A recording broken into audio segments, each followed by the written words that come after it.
and myself Ankita. Today we will be discussing about the next part of electrical measurement. Previously we have discussed about the its part 1 of electrical measurement. If you have not watched that videos, you can check the description box. So here we will start from our first question. Our first question is resolution of an instrument is.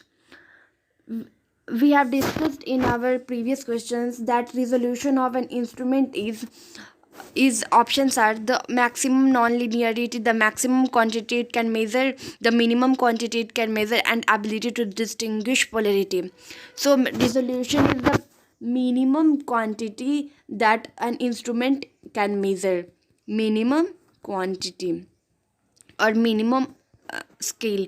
So our option C will be correct answer, minimum quantity an instrument can measure. Moving towards our next question. Our next question is the measured value of a resistance is 10.25 ohm, whereas its value of 10.22 ohm. What is absolute error of measurement? We all know that absolute error is the difference of measured value minus true value. So here measured value is giving our 10.25 ohm. This is our measured value.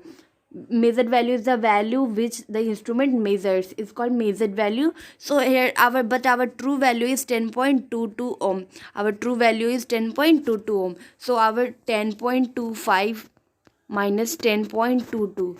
So our 0.03 will be the answer. So we will see here options.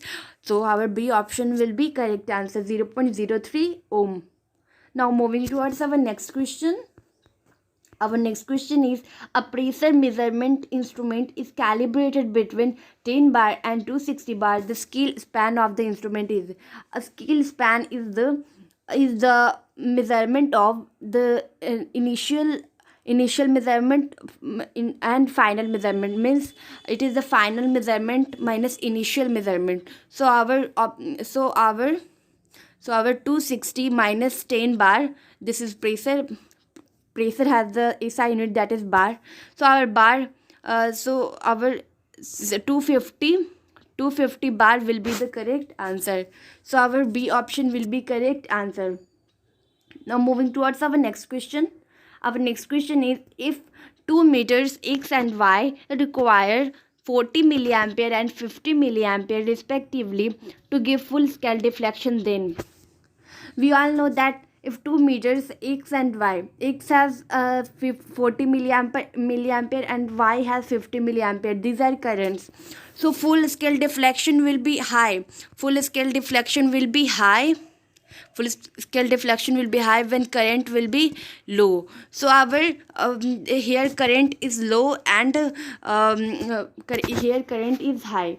So our full scale deflection will be more in 40 milliampere meter. So our x will be more sensitive. So our x will be more sensitive. So option B will be correct answer. Now moving towards our next question. Our next question is, purely mechanical instrument cannot be used for dynamic measurements because they have. Options are high inertia, high response time, large time constant, and all of the above. So purely mechanical instruments, purely mechanical instruments means those instruments which are purely mechanical. So our options are high inertia, higher response time, large time constant, and all of the above. So purely mechanical instruments are said to be dynamic when they have high inertia, higher response time, and large time constant. So option D will be correct answer.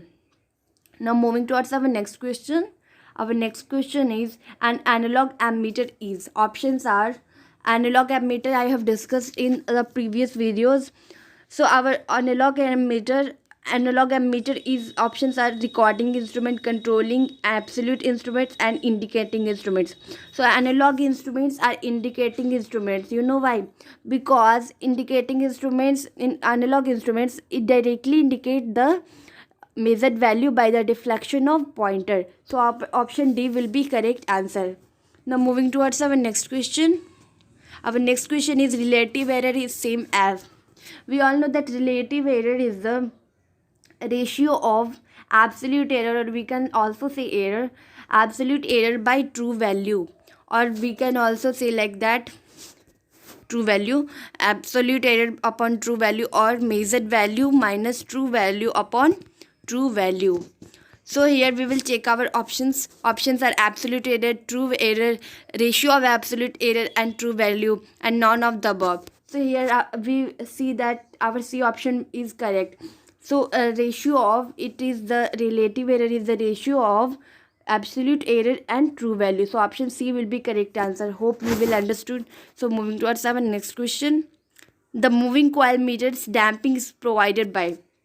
It should be noted that in moving coil meters, damping is always provided by aluminum frame, like aluminum disc. It is like an aluminum disc. It is circular, and it is provided by the aluminum frame of the coil. So our damping is provided by aluminum frame of coil. We know that damping force is the force that it reduce the oscillations in the pointer. So our option A will be correct answer. Now moving towards our next question. Our next question is the resistance in the circuit of the moving coil of a dynamometer wattmeter should be. Options are low, very low, high, and almost zero. So resistance should be high in dynamometer wattmeter, but resistance should be so here option C will be correct answer. Resistance should be high in dynamometer wattmeter. So no, now moving towards our next question. Our next question is the dynamometer principle can be used for. So we all know that dynamometer is principally used for the measurement of power, but it can also be used for the measurement of current and voltage. So dynamometer principle are for also used for the as also acts as the ammeter, voltmeter, and wattmeter. So our options are ammeter only, wattmeter only, voltmeter only, and ammeter, voltmeter, and wattmeter. So our option D will be correct answer. So here our quiz ends, and we will see there in next quiz. So hope you will like this video. If you like this video, then please like, share, and subscribe, and thank you for watching.